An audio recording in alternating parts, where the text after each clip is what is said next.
Hi guys, it's Dr. Hardy and welcome to Grade My Plate. So let's get started. So as you know, I like to start with my template, and here's a template with some little graphics on it to help you out. So this plate is divided into two parts. The top half of the plate is divided into two sections called quarters of the plate. And one quarter should have your protein, and the other quarter should have your whole grain or carb. And the bottom half of the plate is the largest section of the plate, and this should be filled with all fruit, all vegetables, or a combination of both. So when I'm grading these plates, I have this template in mind. So let's look at the plate that we have here. This plate was submitted by Mariella. Thank you so much. This plate looks absolutely beautiful, awesome. I see you have some chicken wings. I'm not sure how they were prepared, if they were broiled or what. They almost look like some broiled chicken wings in one quarter of the plate. Then I see some plantains or patacones, or different cultures call them by different names, but it's basically a plantain that is not ripe, that has been flattened and fried. Some people call them tostones in certain cultures. And so that's your carb, and that's in one quarter of the plate. And then the bottom half of the plate is a salad. So it's supposed to be all fruit, all vegetables, or a combination of both according to my template.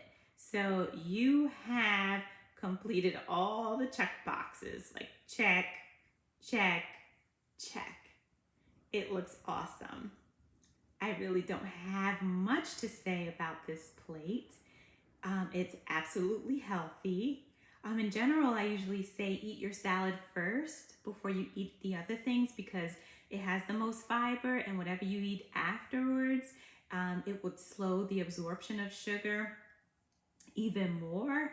There are lots of studies on this, that you really should eat your salad before you eat your meal, and you will have really almost no big sugar spikes if you do it that way. And for people with diabetes, their blood sugar numbers tend to be under better control. So my recommendation is, if you were to eat this plate like this, eat the fruit and vegetables first. And it's kind of hard for me to do. I like to dig into my meat or the carb and kind of like bounce around the plate. I'm not one of those people that eat like one section at a time. But if you could, you should try to do that, and it can offset some issues later.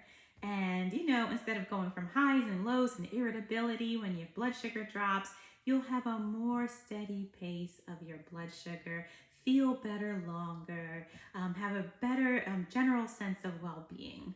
Another thing we could talk about on this plate is the plantain. So for people who might Google a plantain, who may not know what a plantain is, and you Google images of it, or for those who've seen it in the grocery store and know what it is, it looks like a banana. However, it's larger than a banana, and the taste is different than a banana.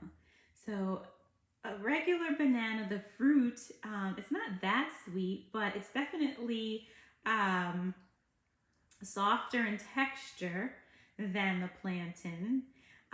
If you let the regular plantain sit out on a countertop for some days, it will go from being green to brown to almost black, and that's when it's getting ripe and getting sweeter. So if you like the sweet plantains, you want to make that plantain get almost black, and then when you cut that plantain, it will be soft, and you fry it and it will be sweet and beautiful.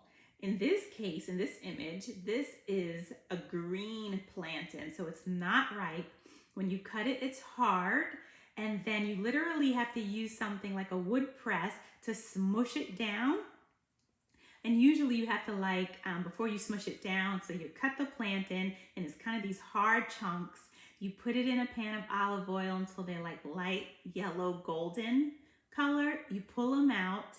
Then you put them in a wood press. Sometimes I just take a bottle of soy sauce and just smush it down until it turns into a patty.